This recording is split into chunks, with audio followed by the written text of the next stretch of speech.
அஸ்ஸலாமு அலைக்கும் வரஹ்மத்துல்லாஹி வபரகாத்துஹு. Welcome to the my meet. 2018 ஆண்டிற்குரிய 8வது கேள்வி. ஒரு குறித்த நிலைமாற்றியின் முதன்மை சுருளில் 900 முறுக்குகளும் துணைச் சுருளில் 30 முறுக்குகளும் உள்ளன.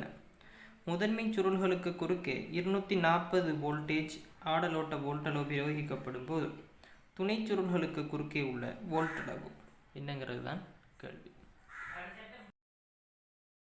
ஓகே, இந்த கேள்விக்குரிய விடையை பார்க்குறதுக்கு முன்னால் டிரான்ஸ்ஃபார்மர்ஸ்னால் என்ன அப்படிங்கிற பேசிக் கன்செப்டையும் ஏன் இது பயன்படுது அப்படிங்கிறதையும் பார்த்தா பிரயோஜனமாக இருக்கும் அப்படின்ட்டு நான் நம்புகிறேன்.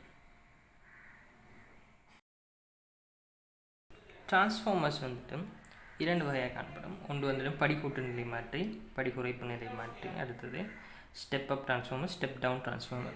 ஸ்டெப் அப் டிரான்ஸ்ஃபார்மர் என்ன பயன்பாடுண்டா வோல்டேஜை இன்க்ரீஸ் பண்ணுறது. ஸ்டெப் டவுன் டிரான்ஸ்ஃபார்மர் பயன்பாடு வோல்டேஜை டிக்ரீஸ் பண்ணுறது. இதில் பேசிக் கன்செப்ட் என்னென்னா, ஒரு அயன் கோரில் ரெண்டு பக்கமும் வயர்ஸ் சுற்றப்பட்டிருக்கும். ஒன்றை நம்ம பிரைமரி கோயில், அதாவது முதன்மை சுருள் அப்படின்னு சொல்லுவோம். அடுத்தது செகண்டரி கோயில், துணை சுருள் அப்படின்ட்டு சொல்லுவோம். இங்கே நம்ம கரண்ட்டை இன்புட் பண்ணுவோம், சில பக்கம் கரண்ட்டை அவுட்புட்டை நம்ம எடுப்போம். இதில் என்ன விஷயம்னா, கரண்ட் இன்க்ரீஸ் ஆகாது, ஆனால் அதில் வோல்டேஜ் ஒரு ஸ்டெப் அப் டிரான்ஸ்ஃபார்மரில் இன்க்ரீஸ் ஆகும்.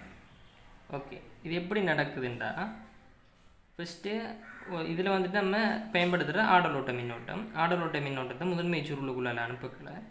இந்த இடத்துல இந்த கோயிலுக்கு குறுக்கே மேக்னெட்டிக் ஃபீல்டு உண்டாகும். இது அயன் கோராக காணப்படுறதால, அதாவது இது ஒரு காந்தப்பாயத்தை கடத்தக்கூடியதாக காணப்படும். எனவே இது இந்த காந்தப்பாயம் செகண்டரி கோயிலுக்கு கடத்தப்படும். எனவே இந்த இடத்துல மின்னியக்க விசை தூண்டப்படுறதால இந்த பக்கம் நம்ம கரண்ட் அவுட்புட்டாக எடுக்கலாம். அதே நேரம் இதை விட இந்த இடத்துல கோயில்களில் எண்ணிக்கை அதிகமாக காணப்படுறதால வோல்டேஜ் நம்ம அதிகமாக கிடைக்கும். ஓகே, இப்போ இதை எங்கே பயன்படுத்துவோம் அப்படின்ட்டு பார்த்தா ஃபஸ்ட்டு இந்த மின் உற்பத்தி செய்கிற இடங்களில் ஃபேக்ட்ரிஸில் இது ஃபஸ்ட்டு கரண்ட் உற்பத்தி செய்யப்பட்டு இதை நம்ம நாடு பூராக கிடக்கும். ஸோ எனவே அதிகமான வோல்டேஜ் நமக்கு தேவைப்படும். அதுக்கு ஒரு படிக்கூட்டு நிலை மாற்றியை ஃபஸ்ட்டு பாவிச்சு ஏறத்தாழ 4 லட்சம் வோல்டேஜ் வரைக்கும் இந்த வோல்டேஜ் அதிகரிக்கப்பட்டு அனுப்பப்படும். இது இரண்டாவதாக நம்மளோட இந்த ஒவ்வொரு ஏரியாவுக்கு முறைய, ஒவ்வொரு ஊருக்கு முறைய அந்த டிஸ்ட்ரிபியூஷன் யூனிட்டுக்கு சேரும். வேறான டிஸ்ட்ரிபியூஷன் யூனிட்ஸை நீங்கள் உங்களோட ஊரில் பார்த்துருப்பீங்க. இந்த இடத்துல ஒரு படி குறைப்பு நிலை மாற்றியை பயன்படுத்தி ஏறத்தாழ 240 வோல்டேஜ் அளவுக்கு குறைக்கப்படும். எனவே நம்மளோட வீட்டுகளில் இது பாவிக்கிறதுக்கு ஒரு சேஃபான வோல்டேஜ் அளவுக்கு இது குறைக்கப்பட்டு வீடு வழியே அனுப்பப்படும்.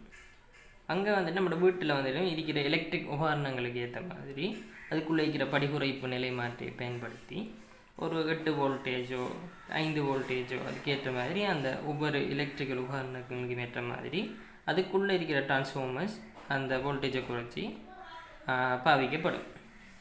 இதுதான் வேறு இந்த இடங்களில் தான் இந்த டிரான்ஸ்ஃபார்மர்ஸ் பயன்படுத்தப்படுது. ஸ்டெப் அப் டிரான்ஸ்ஃபார்மருக்கும் ஸ்டெப் டவுன் டிரான்ஸ்ஃபார்மருக்கும் இடையிலான வித்தியாசம் என்னென்னா, ஸ்டெப் அப் டிரான்ஸ்ஃபார்மரில் முதன்மை சுற்றில் குறைவான சுருள்கள் காணப்படும், துணை சுற்றில் அதிக சுருள்கள் காணப்படும். இங்கே வோல்டேஜ் குறைவாக காணப்படும். அவுட்புட்டில் அதாவது துணை சுற்றில் வர அவுட்புட் வோல்டேஜ் அதிகமாக காணப்படும். அதே இது நம்ம ஒரு ஸ்டெப் டவுன் டிரான்ஸ்ஃபார்மர், அதாவது படி குறைப்பு நிலைமாற்றி எடுத்துக்கொண்டோம்னா பிரைமரி கோயிலில் அதிக அளவான சுருள்கள் காணப்படும். செகண்டரி கோயிலில் குறைந்த அளவான சுருள்கள் காணப்படும். எனவே வோல்டேஜ் இந்த இடத்துல நம்ம அதிகமாக கொடுத்தோம்னா செகண்டரி கோயிலில் வோல்டேஜ் நமக்கு அவுட்புட்டாக கிடைக்கிற அந்த வோல்டேஜ் குறைவாக காணப்படும். அதாவது வோல்டேஜ் அளவு இந்த ஸ்டெப் டவுன் டிரான்ஸ்ஃபார்மர் குறைச்சி தரும். இந்த இடத்துல மாணவர்களுக்கு எழக்கூடிய ஒரு டவுட் என்னென்னா, அயன் கோர்களை பயன்படுத்துகிறாங்க, வயசு சுத்தப்பட்டுறீங்க, அப்போ கரண்ட் டிரெக்டாக இதுக்குள்ளே பாயுமா அப்படிங்கிறது ஒரு டவுட் வரலாம். இதில் சுத்தப்படுற வயசு எல்லாமே கோட்டட் பண்ண வயசு, அதாவது கம்பியை வந்துட்டு இன்சுலேட்டர்ஸ் காவலிகளால் வந்துட்டு கோட் பண்ணப்பட்டிருக்கு. அதாவது காவலிகளால் கோட் பண்ணப்பட்டால் கரண்ட் பாஸ் ஆகாது. இதில் நம்ம இந்த அயன் கோரை பயன்படுத்துகிற, அதாவது இரும்பு தடத்தை பயன்படுத்துறதுக்கான காரணம் என்னென்னா காந்தப்பாயம் மெக்னெட்டிக் ஃப்ளெக்ஸை வந்துட்டு கடத்துறதுக்கே ஒழிய எலக்ட்ரிசிட்டியை கடத்துறதுக்கு இல்லை. ஓகே, நம்ம இப்போ கேள்விக்குரிய விடையை பார்ப்போம். இதுக்கு வந்துட்டு இந்த ஒரு சமன்பாடு தெரிஞ்சிருந்தால் போதுமானது. அதாவது NS அப்படிங்கிறது NS/NP = VS/VP. NS அப்படிங்கிறது துணை சுற்றுல காணப்படுற கொயில்களில் எண்ணிக்கை, அதாவது சுற்றுகளில் எண்ணிக்கை, சுருள்களில் எண்ணிக்கையாக காணப்படும்.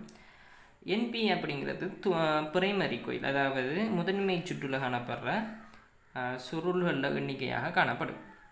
VS அப்படிங்கிறது துணை சுற்றுல நமக்கு அவுட்புட்டாக கிடைக்கிற வோல்டேஜ் டெஃபர்மென்ட். VPங்கிறது முதன்மை சுற்றுல நம்ம இன்புட்டாக கொடுக்குற வோல்டேஜ் டெஃபர்மெண்டாக காணப்படும்.